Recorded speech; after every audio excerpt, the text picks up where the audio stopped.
আমরা রবীন্দ্র সাহিত্য পাঠের যে কার্যক্রম শুরু করেছিলাম তার সূচনা হয়েছিল গল্পগুচ্ছ দিয়ে, এবং গল্পগুচ্ছের কালানুক্রম অনুসারে, সময়কাল অনুসারে রবীন্দ্রনাথের লেখা প্রথম গল্প ঘাটের কথা আমরা পড়েছিলাম। এই গল্পটি আমার কাছে বিশ্বভারতীর যে প্রকাশনার যে গল্পগুচ্ছটি রয়েছে সেটার একদম বৈশাখ 1405 বঙ্গাব্দে প্রকাশ পুনর্মুদ্রিত হয়েছে দেখতে পাচ্ছি। তা যাই হোক না কেন, তা রবীন্দ্রনাথের আগেই বলেছি যে প্রথম যে গল্পটি সেটি ঘাটের কথা, যার সাল তারিখ আমরা দেখতে পাচ্ছি যে সময়কাল লেখা আছে একদম কার্তিক 1291 বঙ্গাব্দ। এটা মোটামুটি ওই 1884 সাল মতো হবে। তাহলে সেই হিসেবে 1884 মানে রবীন্দ্রনাথের বয়স তখন ওই 22-23 বছর এরকম। প্রথম গল্প লিখছেন। ঘাটের কথা প্রথম লেখা গল্পে আহ, সময় উল্লেখ আছে কার্তিক 1291। আর দ্বিতীয় যে গল্পটি গল্পগুচ্ছে স্থান পেয়েছে সেই সময়কাল অনুসারে সেটা অগ্রহায়ণ 1291। তার মানে ওই পরপর 2 মাসে দুটি গল্প লেখার পরে কিন্তু আবার প্রায় 7 বছরের বিরতি তৃতীয় যে গল্পটি স্থান পেয়েছে গল্পগুচ্ছে দেনা পাওনা, তার প্রকাশকাল কিন্তু আমরা দেখছি 1298 বঙ্গাব্দ। মানে ওটা যদি 1883 সাল হয়, এটা মানে 1890। রবীন্দ্রনাথের বয়স তখন 30 বছরের কাছাকাছি। তা আমরা পরপর আমাদের যে যে কার্যক্রম রবীন্দ্র সাহিত্য পাঠের গল্পগুচ্ছ দিয়ে আমরা চেষ্টা করছি বা চেষ্টা করব, একটা উদ্দেশ্য আছে রবীন্দ্র সাহিত্য একটু পাঠ করে দেওয়া, যাতে অন্তত পক্ষে একটু চলতে ফিরতেও বা কখনো কখনো অবসরে আমাদের ছাত্রছাত্রীরা বা যারা রবীন্দ্র সাহিত্যের প্রতি আগ্রহী, আগ্রহী তো হতেই হবে। কারণ বাঙালি হিসেবে যদি রবীন্দ্রনাথকে না পড়ি, তাহলে তো অনেক একটা বড় প্রাপ্তি যেটা আমরা পেয়েছি রবীন্দ্রনাথের মাধ্যমে তা থেকে আমরা বঞ্চিত থেকে যাই। সেই জন্যেই এই আয়োজন। তাহলে পড়ছি আমরা রবীন্দ্রনাথের, সেই অর্থে এই গল্পটা নিয়েও আদৌ গল্প হয়েছে কিনা সেটা নিয়ে, বা সার্থক ছোট গল্প হয়েছে কিনা তা নিয়ে আলোচনা সমালোচনা রয়েছে। তা সত্ত্বেও আমি গল্পগুচ্ছে স্থান পাওয়া সমস্ত গল্পগুলোই পড়ে যাব পরপর। তা এখন পড়ছি রাজপথের কথা। আমি রাজপথ। অহল্যা যেমন মুনির সাপে পাষাণ হইয়া পড়িয়াছিল, আমিও যেন তেমনি কাহার সাপে চিরনিদ্রিত সুদীর্ঘ অজগর সর্পের ন্যায় অরণ্য পর্বতের মধ্য দিয়া, বৃক্ষশ্রেণীর ছায়া দিয়া, সুবিস্তীর্ণ প্রান্তরের বক্ষের উপর দিয়া, দেশ দেশান্তর বেষ্টন করিয়া বহুদিন ধরিয়া জড় শয়নে শয়ান রহিয়াছি। অসীম ধৈর্যের সহিত ধুলায় লুটাইয়া শাপান্তকালের জন্য প্রতীক্ষা করিয়া আছি। আমি চিরদিন স্থির অবিচল, চিরদিন একইভাবে শুইয়া আছি। কিন্তু তবুও আমার এক মুহূর্তের জন্য বিশ্রাম নাই। এতটুকু বিশ্রাম নাই যে আমার এই কঠিন শুষ্ক শয্যার উপরে একটিমাত্র কচি স্নিগ্ধ শ্যামল ঘাস উঠাইতে পারি। এইটুকু সময় নাই যে আমার শিয়রের কাছে অতি ক্ষুদ্র একটি নীলবর্ণের বনফুল ফুরাইতে পারি। কথা কহিতে পারি না, অথচ অন্ধভাবে সকলই অনুভব করিতেছি রাত্রে দিন পদশব্দ, কেবলই পদশব্দ। আমার এই গভীর জড়নিদ্রার মধ্যে লক্ষ লক্ষ চরণের শব্দ অহর্নিশ দুঃস্বপ্নের ন্যায় আবর্তিত হইতেছে। আমি চরণের স্পর্শে হৃদয় পাঠ করিতে পারি।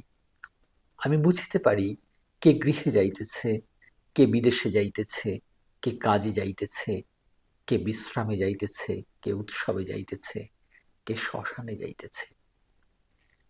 যাহার সুখের সংসার আছে, স্নেহের ছায়া আছে, সে প্রতি পদক্ষেপে সুখের ছবি আঁকিয়া চলে। সে প্রতি পদক্ষেপে মাটিতে আশার বীজ রুপিয়া রুপিয়া যায়। মনে হয় যেখানে যেখানে তাহার পা পড়িয়াছে সেখানে যেন মুহূর্তের মধ্যে এক একটি করিয়া লতা অঙ্কুরিত পুষ্পিত হইয়া উঠিবে। যাহার গৃহ নাই, আশ্রয় নাই, তাহার পদক্ষেপের মধ্যে আশা নাই, অর্থ নাই। তাহার পদক্ষেপের দক্ষিণ নাই, বাম নাই। তাহার চরণ যেন বলিতে থাকে, আমি চলিই বা কেন, থামিই বা কেন। তাহার পদক্ষেপে আমার শুষ্ক ধূলি যেন আরো শুকাইয়া যায়।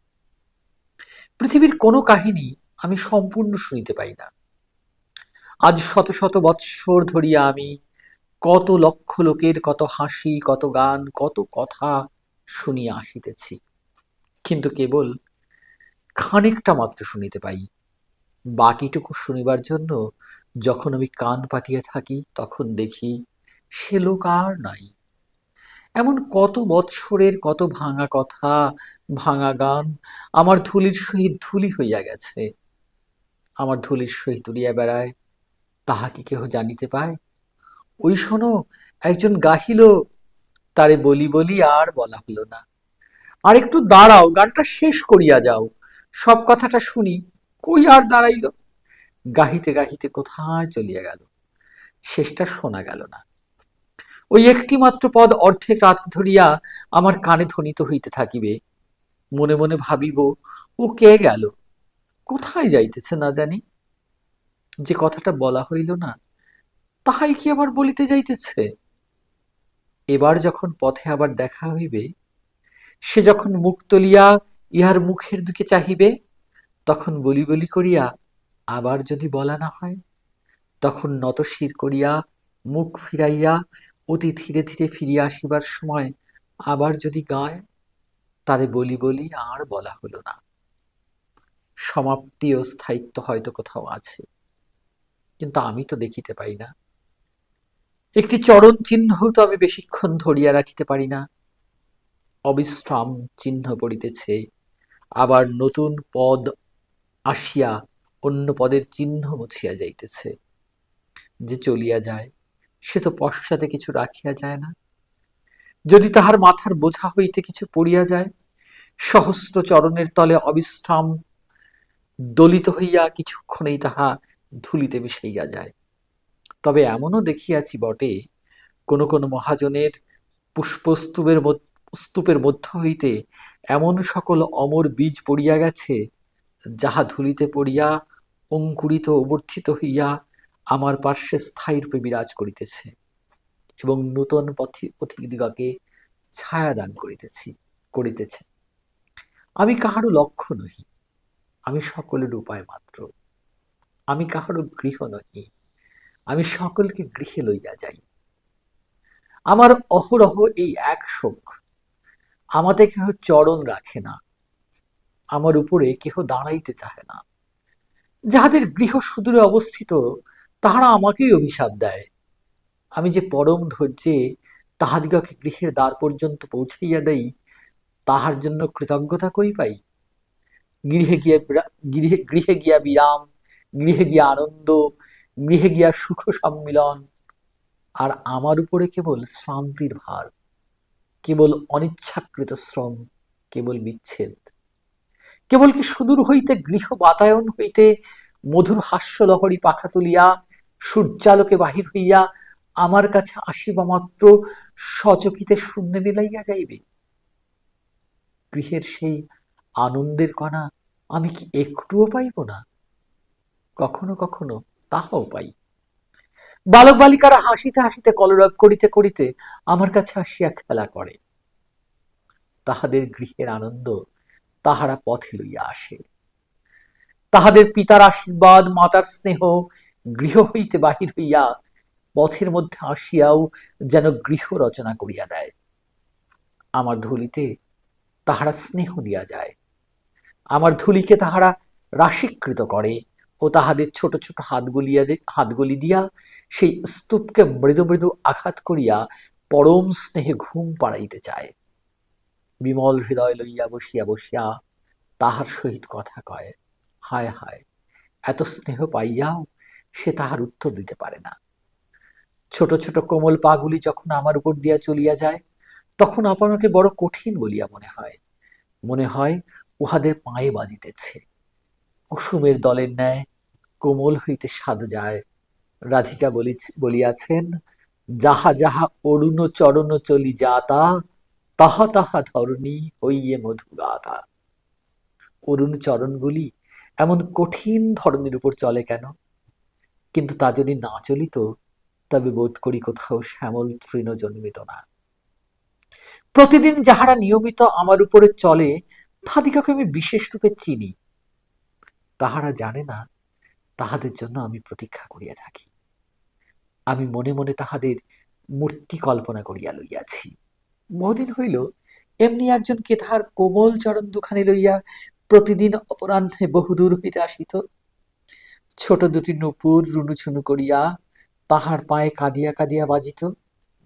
বুঝি তাহার ঠোঁট দুটি কথা কহিবার ঠোঁট নহে, বুঝি তাহার বড় বড় চোখ দুটি সন্ধ্যার আকাশের মতো বড় ম্লান ভাবে মুখের দিকে চাহিয়া তাকিত, যেখানে ওই বাঁধানো বট গাছের বাম দিকে আমার একটি শাখা লোকালয়ের দিকে চলিয়া গেছে, সেখানে সে শ্রান্ত দেহে গাছের তলায় চুপ করিয়া দাঁড়াইয়া থাকিত, আর একজনকে দিনের কাজ সমাপন করিয়া আনমনে গান গাহিতে গাহিতে সেই সময় লোকালয়ের দিকে চলিয়া যাইত।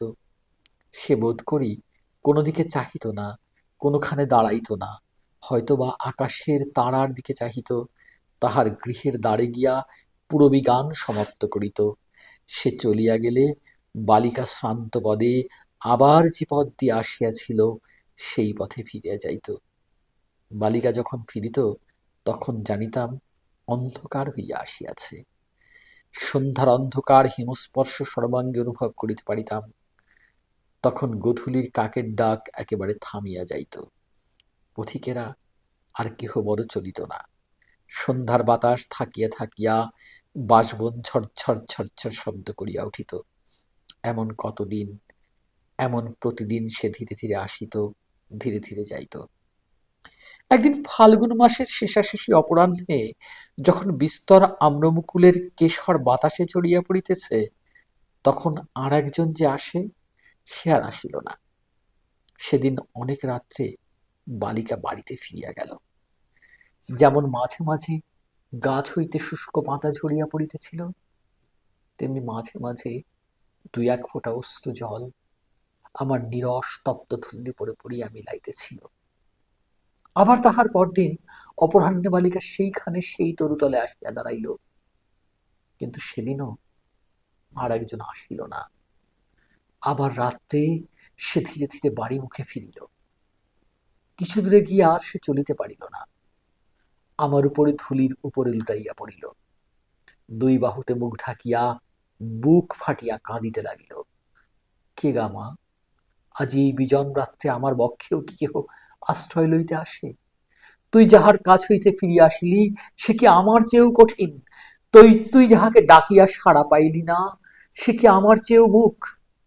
তুই যাহার মুখের পানে চাহিলি সে কি আমার চেয়েও অন্ধ?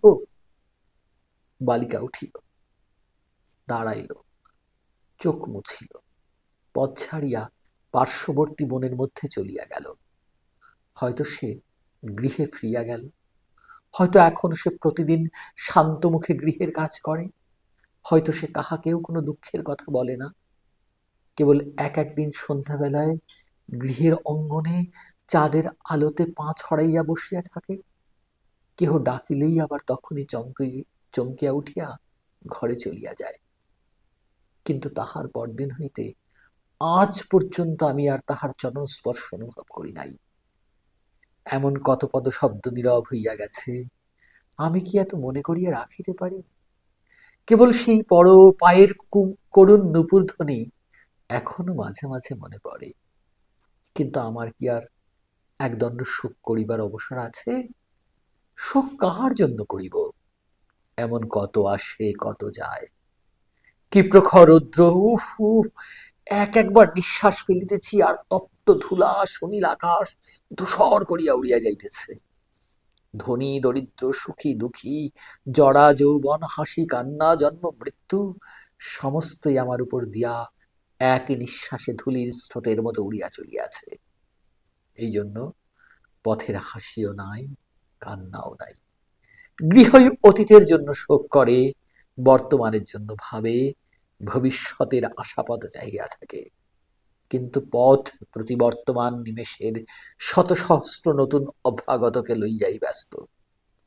এমন স্থানে নিজের পদগৌরবের প্রতি বিশ্বাস করিয়া অত্যন্ত সদর্পে পদক্ষেপ করিয়া কে নিজের চিরচরণ চিহ্ন রাখিয়া যাইতে প্রয়াস পাইয়াছে? এখানকার বাতাসে যে দীর্ঘশ্বাস ফেলিয়া যাইতেছে, তুমি চলিয়া গেলে কি তাহারা তোমার পশ্চাতে পড়িয়া তোমার জন্য বিলাপ করিতে থাকিবে?